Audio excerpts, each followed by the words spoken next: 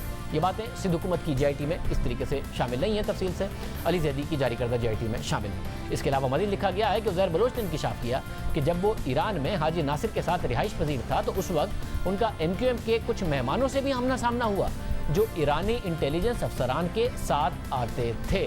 اب یہ سارا کا سارا معاملہ علی زیدی کی جاری کردہ GIT میں بیان کیا گیا ہے۔ اب MQM بھی تحریک انصاف کے اتحادی ہے، ذوالفقار مرزا بھی تحریک انصاف کے اتحادی ہیں۔ معاملہ یہ ہے کہ سب ایک دوسرے پر ذمہ داریاں ڈال کر بری ذمہ ہونے کی کوشش کر رہے ہیں۔ ہمارے پاس پیپلز پارٹی کے رہنما قادر پٹیل آئے، ہم نے ان سے پوچھا کہ پیپلز پارٹی کی قیادت اس معاملے سے کیسے بری ذمہ ہو سکتی ہے جب باقاعدہ طور پر ذوالفقار مرزا کے سائیڈ لائن ہونے کے بعد 2012 میں آپریشن ضرور کیا گیا مگر اس کے بعد عزیر بلوچ کو منایا گیا، لوگوں نے حلف لیا اور GIT بتا رہی ہے کہ پیغام کس طریقے سے آصف زرداری صاحب نے پہنچا ہے۔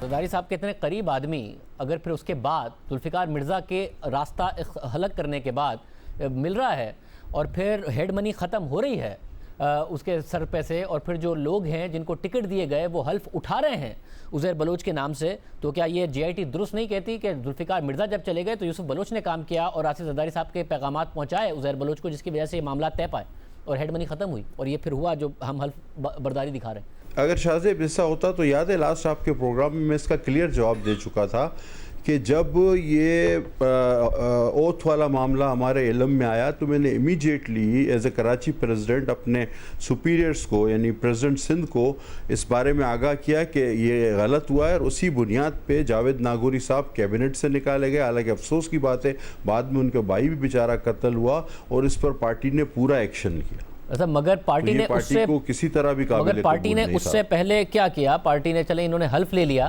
اور ان کو جو ٹکٹ سے وہ بھی عزیر بلوچ کے کہنے پر ہی دیے، صرف حلف پر ہی اعتراض ہے، پارٹی ٹکٹ ہی عزیر بلوچ کے کہنے پر دے رہی ہے۔ اس کے بعد پارٹی جیت کر جو پہلے ڈنر پہ جا رہی ہے فریال تالپور صاحبہ اور قائم علی شاہ، اس میں آپ بھی موجود ہیں، راستہ دکھاتے نظر آ رہے ہیں، وہ بھی عزیر بلوچ کا ہے۔ پارٹی کو یہ سب باتیں نہیں پتا تھی؟ شاہ صاحب اس پر ہماری بات تفصیلی ہوئی ہے، دہرا دیتا ہوں۔ منو ان اگر پیپلز پارٹی عزیر بلوچ کے بولنے پر ٹکٹ دیتی تو کوئی بابا لاڈلا ٹائپ یا اس طرح گینگسٹر کو دے دیتی، اپنے یو سی ناظم کو نہیں دیتی، شاہجہان کو، اپنے سٹی ایریا کے عہدیدار جاوید ناگوری کو نہیں دیتی، این جی او ایکٹیوسٹ جو ہے اس کو نہیں دیتی۔ ہمارے درمیان پیسفل الیکشن کے لیے ڈائلاگ ضرور ہوئے تھے بزرگ کمیٹی اور ہمارے درمیان، لیکن ہم نے کسی کی ڈکٹیشن نہیں لی، ہم نے وہی پیپلز پارٹی کے لوگوں کو ٹکٹ دیا جو نسبتاً کم مقبول تھے لیکن قابل قبول تھے۔ ایک لنک آپ نے مان لیا اور وہ یہ ہے کہ یوسف بلوچ ظاہر زرداری صاحب سے ملتا تھا، یوسف بلوچ عزیر بلوچ سے ملتا تھا، یہ بھی سامنے، اور آپ نے کہا یہ تو ایک ہی جگہ کے رہنے والے ہیں، آپ کی ضرورت نہیں تھی ان کو ملنے کے لیے۔ عزیر بلوچ کے مطابق 2010 میں یوسف بلوچ نے پیغام آصف زرداری صاحب کو انہیں پہنچایا کہ بڑے صاحب بڑے خوش ہیں، یہ ٹارگٹ کلنگ مخالفین کی ہو رہی ہے، اس سے وہ بڑے خوش ہیں، اور ایسیلریٹ کرنے کو کہا کہ جو مخالفین کی کلنگ ہے اس میں اضافے کرنے کو، یہ بڑے صاحب نے پیغام پہنچایا یوسف بلوچ کے ذریعے۔ یہ عزیر بلوچ کہہ رہے ہیں سی آئی ٹی میں۔ شاہ صاحب کوئی اپنی حکومت میں آپ کو لاجیکل لگتی ہے بات؟ حلف موجود ہیں، حالات و واقعات موجود ہیں، تو بات تو لاجیکل ہے کہ کس طریقے سے پاکستان پیپلز پارٹی کی لیڈرشپ بری ذمہ ہو سکتی ہے۔ اس بات سے سب کو ذوالفقار مرزا کی طرف نہیں ٹرانسفر کیا جا سکتا، ساری ذمہ داری ان پر نہیں ڈالی جا سکتی، بعد کے واقعات سے جو ذمہ داری ہے اس سے اپنے آپ کو بری ذمہ نہیں قرار دیا جا سکتا۔ مگر اسی طرح تحریک انصاف کے رہنما وفاقی وزیر علی زیدی ہمارے پروگرام میں آئے، ہم نے ان کے سامنے بھی یہ سوالات رکھے کہ یہ نہیں ہو سکتا کہ آپ اپنی جی آئی ٹی کی بنیاد پر قادر پٹیل کو تو غلط کہیں مگر ذوالفقار مرزا کو ہیرو قرار دیں، حالانکہ آپ کی اپنی جی آئی ٹی بتا رہی ہے کہ اس سارے کے سارے معاملے میں عزیر بلوچ کو مضبوط کرنے میں ذوالفقار مرزا کا کتنا بڑا کردار ہے۔ انہوں نے کیا جواب دیا سر؟ اگر آپ اس معاملے پر سیاست نہیں کر رہے ہیں، یہ تو نہیں ہو سکتا کہ آپ ذوالفقار مرزا صاحب کے بارے میں آج پریس کانفرنس میں سوال ہو تو آپ نے کہا بڑے تگڑے آدمی ہیں، انہوں نے ایک زبردست وقت پہ سچ بول دیا قرآن سر پہ رکھ کے، اور جو کچھ قادر پٹیل کے بارے میں لکھا ہوا ہے، قادر پٹیل کے بارے میں جو لکھا ہوا ہے وہ آپ منوان درست مانیں اور اسی طریقے سے کرٹیسائز کریں۔ آپ مانیں نا، پھر ذوالفقار مرزا نے اس کو اسٹرانگ کیا تھا عزیر بلوچ کو 2010 میں، یہ آپ کی بتائی ہوئی جی آئی ٹی کہہ رہی ہے کہ پولیس کا سی سی پی او بلا کے کہتا تھا۔ شاہ زیب ذوالفقار مرزا نے کھڑے ہو کے سارے انکشافات کیے ہیں، قادر پٹیل نے کیے ہیں، وہ آج بھی 2 نمبری کر رہا ہے اور غلط کاموں میں انوالوڈ ہے۔ مگر ذوالفقار مرزا صاحب کو آپ کیسے بری ذمہ قرار دے سکتے ہیں؟ آپ کے اتحادی ہیں، وہ ان سے سب سے پہلا سوال ہوگا کیونکہ آپ کی جی آئی ٹی کہہ رہی ہے کہ انہوں نے ان کو بری ذمہ قرار ہی نہیں دے رہا بھائی، کہ تو بالکل جواب دیں سپریم کورٹ میں آ کے۔ میں صرف آپ سے کہہ رہا ہوں کہ کسی کو اگر حر بننا ہے تو میں کیوں روکوں؟ تو میں تو تعریف کروں گا نا کہ حر بن گیا، کوئی کھڑا ہو گیا۔ کھڑا کس بات پر ہوا؟ 2016 تک وہ کہتا رہا میں عزیر بلوچ کے ساتھ کھڑا ہوں، 2016 تک کہتا رہا میں نے اسلحہ دیا ہے، میں کھڑا ہوں عزیر بلوچ کے ساتھ، عزیر بلوچ میرا بھائی ہے، یہ حر کیا ہے اس میں؟ تو پوچھیں نا بلا کے، آپ پوچھیں نا، آپ کے اتحادی ہیں، چیف جسٹس کی پوچھیں۔ 2011 میں چھوڑ گیا، نہیں شاہ صاحب غلط بات، 2011 میں چھوڑ دی تھی پیپلز پارٹی، 2011 میں گھر بیٹھ گئے تھے۔ آپ کی جی آئی ٹی پیج نمبر 7 پر یہ کہہ رہی ہے کہ جب ذوالفقار مرزا نے استعفیٰ دیا تو عزیر بلوچ کے اور پیپلز پارٹی کے تعلقات خراب ہو گئے، جو بعد میں شرجیل میمن اور اویس مظفر ٹپی نے ٹھیک کیے۔ یعنی ذوالفقار مرزا اتنے قریب تھے عزیر بلوچ کے کہ ذوالفقار مرزا نے چھوڑا تو تعلقات خراب ہو گئے، پھر ذوالفقار مرزا کا زبردست استقبال ہوتا تھا، پھر ذوالفقار مرزا کہتے تھے یہ میری حفاظت کریں گے، پھر ذوالفقار مرزا کہتے تھے میں نے ان کو اسلحے کے لائسنس دیے، پھر ذوالفقار مرزا کہتے تھے میں امید کرتا ہوں کہ بابا لاڈلا والا حال نہ عزیر بلوچ کا، عزیر بلوچ آج بھی میرا بھائی ہے۔ تو یہ تو لکھا ہوا ہے اس میں کہ جب ذوالفقار مرزا نے چھوڑا تو تعلقات خراب ہوئے پیپلز امن کمیٹی سے، اور 2012 میں آپریشن کیا پیپلز پارٹی نے۔ آپ مجھ سے کیا بلوانا چاہ رہے ہیں؟ آپ مجھ سے کیا بلوانا چاہ رہے ہیں ذرا بتا دیں۔ میں آپ کو یہ بتا دوں، میں آپ سے کچھ نہیں بلوانا چاہ رہا، آپ کو بلا کے پوچھ لیں، میں آپ سے کچھ نہیں بلوانا کہہ رہا ہوں، بلا کے پوچھ لیں، آپ جو مجھ سے بلوانا چاہ رہے ہیں، میں آپ سے یہ پوچھنا چاہ رہا ہوں، بلا کے پوچھ لیں، بلوانا نہیں چاہ رہا، مگر میں آپ سے پوچھنا یہ چاہ رہا ہوں کہ یہ ساری پولیٹکس ہے یا جنوینلی جو کراچی میں کلنگ ہوئی اس کے لیے ہے؟ اور بات صرف یہاں نہیں رکی ہے، جب 2012 میں پیپلز پارٹی کوشش کر رہی تھی 2013 کے انتخابات سے پہلے کہ عزیر بلوچ ناراض نہ ہو جائے، جس کا جی آئی ٹی میں بھی ذکر ہے، وہیں عزیر بلوچ بتا رہا ہے کہ دوسری جماعتیں بھی کوشش کر رہی تھی کہ وہ ان میں شمولیت اختیار کرے، اس میں نون لیگ بھی شامل تھی، اس میں ایم کیو ایم بھی شامل تھی، اس میں تحریک انصاف بھی شامل تھی، اور یہ بات بھی ہم نے علی زیدی کے سامنے رکھی۔ آپ کی جی آئی ٹی صفحہ نمبر 16 پر کہتی ہے کہ 2012 میں جب ذوالفقار مرزا چھوڑ گئے تو اس کے بعد پیپلز پارٹی سے تعلقات خراب ہو گئے، تو ایم کیو ایم نے، تحریک انصاف نے اور نون لیگ نے سب نے ہم سے کانٹیکٹ کیے کہ ہماری پارٹی جوائن کر لو، مگر آصف زرداری اور فریال تالپور نے میسیجز بھیجے یوسف بلوچ کے ذریعے کہ پیپلز پارٹی مت چھوڑنا۔ مطلب عزیر بلوچ کو تحریک انصاف بھی اپروچ کر رہی تھی کہ پارٹی جوائن کر لو، آپ تو کراچی میں تھا، آپ کو پتا ہوگا کس نے کیا اپروچ؟ میں نے یہ پہلی دفعہ GIT میں ہی پڑھا تھا. تو اب بتائیں اگر یہ GIT درست ہے, ایک بات اگر اس کی درست ہے, تو آپ کی پارٹی نے کیوں اپروچ کیا تو عزیر بلوچ کو جوائن کرنے کے لیے؟ نہیں تو پوچھیں نا سپریم کورٹ میں بلا کے عزیر بلوچ کو. اپنی پارٹی سے تو آپ پوچھ لیں, ذوالفقار مرزا سے نہیں پوچھ سکتے, اپنی پارٹی سے تو پوچھ لیں. حکومت میں تھا نہ, میں سندھ حکومت میں ہوں. آپ مجھے ایسے آپ مجھ سے کر رہے ہیں کہ میں نے کوئی بڑا گناہ کر دیا ہے سچ بول کے. نہیں آپ نے پوزیشن لی ہے, مگر میں کہہ رہا ہوں کہ آپ اپنی پوزیشن بڑی کلیئر لیں, اس میں اگر پولیٹکس نہیں ہے تو کچھ چیزوں کا جواب تو آپ بھی دیں. شاہجہ پھر میں آپ سے پوزیشن جو آپ نے لی ہوئی ہے اس پہ سوال کروں گا تو آپ کو بھی جواب دینا ہوگا. میں آپ سے کہہ رہا ہوں کہ GIT پبلک ہو گئی ہے, 4 لوگوں کے سگنیچر ہیں جو کہ MI, ISI, IB اور رینجرز کے ہیں, اور اس کے بعد وہ جو GIT ہے وہ چینج ہو گئی ہے. میں کہہ رہا ہوں سپریم کورٹ سے بلا کے تحقیق کرے. اب یہ تو نہیں ہو سکتا نا کہ فروغ نسیم صاحب پاکستان کو بتاتے تھے, فروغ نسیم صاحب کہ نیلسن منڈیلا کے پائے کے لیڈر ہیں الطاف حسین صاحب, اب وہ آپ کی کابینہ میں جب دل چاہتا ہے نکل جاتے ہیں, جب دل چاہتا ہے اپنی مرضی سے واپس آ جاتے ہیں. اتنی طاقت ہے ان کی.